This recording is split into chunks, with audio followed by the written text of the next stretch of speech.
I can't remember any motorcycle launched in recent times being anticipated as highly as the new Royal Enfield Himalayan. It's of course the first all-new motorcycle from the brand in a really long time. But more importantly, this is the first purpose-built adventure tourer made in India. So Royal Enfield claims that they have perfected this motorcycle by testing it meticulously across all sorts of terrain. And to test the same, we've been invited to the very land that gives this motorcycle its name, the Himalayas.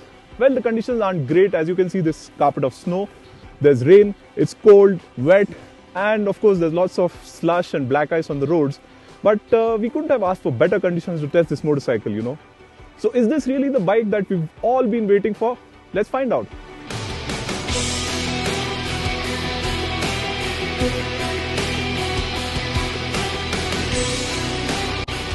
The styling of the Himalayan is extremely simple.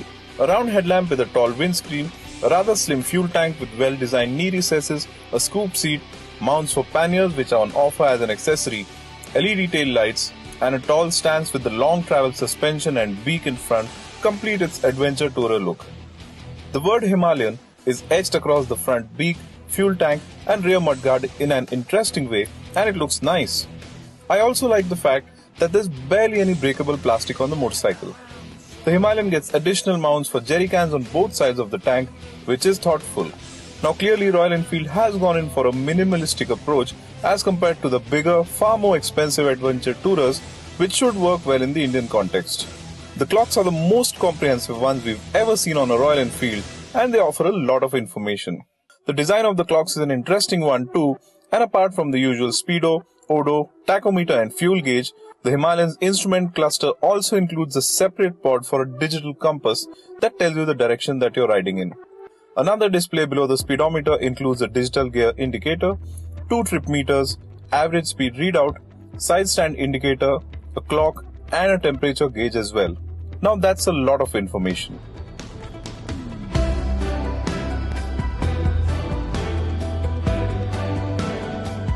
The engine on this motorcycle is an all-new 410cc single producing 25 PS of power and 32 Nm of torque. And for the first time, Royal Enfield has also employed an oil cooler. I've been riding the bike since morning, and what I can tell you that this is probably the smoothest engine from Royal Enfield yet. It feels refined, though I wish there was some more power and the throttle response was slightly crisper.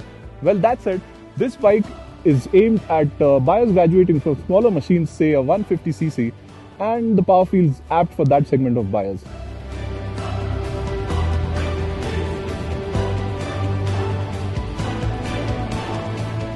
The engine does have a nice torquey feel to it, and the bike was perfectly at ease climbing up steep inclines even in second gear. Unfavorable conditions in the morning meant we couldn't really ride the bike hard, but later in the day the skies cleared up, allowing me to have some fun on tarmac and off-road trails as well. The ease with which the engine offered performance was likable, and even a novice rider should be able to open the throttle on dirt or slush confidently. While it wasn't exactly possible to test the Himalayan's highway manners on the narrow, winding roads around Shimla, I did manage to gauge the fact that the bike will be at ease, being ridden all day at 80 to 85 km per hour. Slightly taller ratios for 4th and 5th gear should make it even more relaxed though.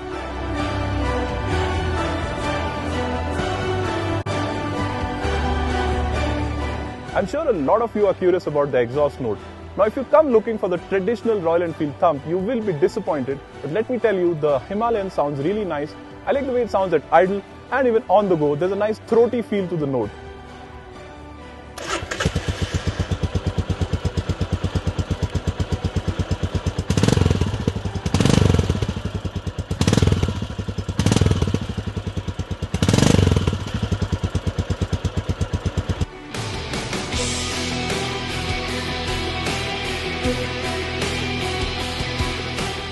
The riding position on the Himalayan is as you would expect of an adventure tourer motorcycle.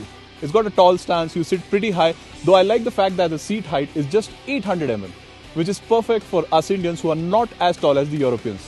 The handlebars are tall, and also the fact that the seat is very comfortable has let me sit in it and ride the bike comfortably for at least a couple of hours without even wanting to take a break. The fuel tank is a bit difficult to grip when standing up and riding on the foot pegs on bad roads, and that's because of this panel right below the rider's seat, because it is wider than the fuel tank. But that said, otherwise the seat is very comfortable. I like the fact that there's a bit of support here from the pillion seat, and it makes for a nice posture, a comfortable one. And I can really imagine myself putting in a lot of miles on this motorcycle at a stretch on an open highway without having to stop for hours at an end.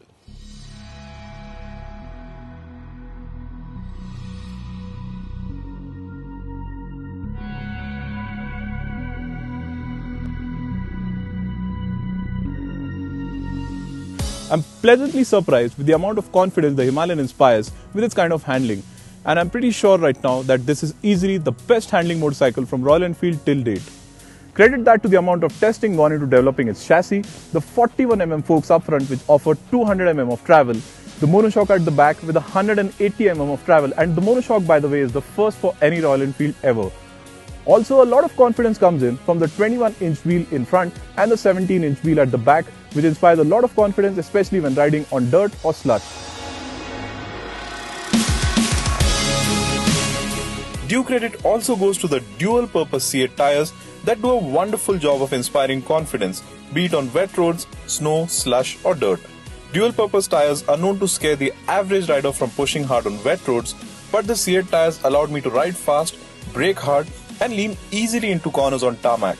The tires performed even better on gravel, offering enough confidence to let me open the throttle wide, especially with the 21-inch front wheel that made for a sure-footed feel. There was in fact never a moment throughout the ride when I felt unsure about what either end of the motorcycle was doing, and it felt fantastic. The suspension works brilliantly on a variety of terrain too, with a commendable mix of comfort and sportiness. I didn't really have to back off the throttle unless absolutely needed, as the 41mm forks provided good cushioning wherever I chose to go. The suspension even allowed me to ride the Himalayan like a street bike with its engaging feel, and I did like the experience. The brakes work well, offering ample retardation irrespective of what terrain you ride on, though some more bite would have been welcome. Royal Enfield has obviously put in thousands and thousands of kilometers testing the motorcycle on all sorts of terrain, and that certainly shows in the bike's handling.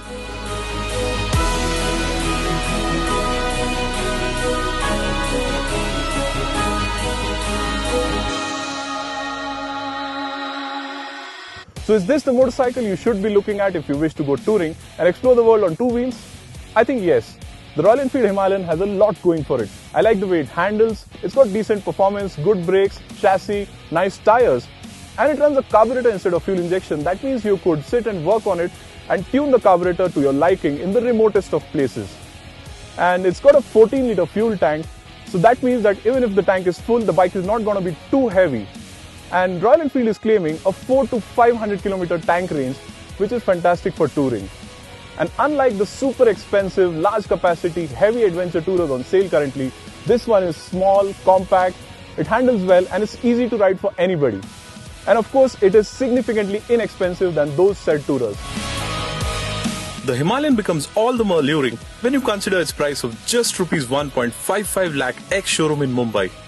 I think that's a cracker of a deal for a bike that redefines adventure motorcycling in the country with its accessibility.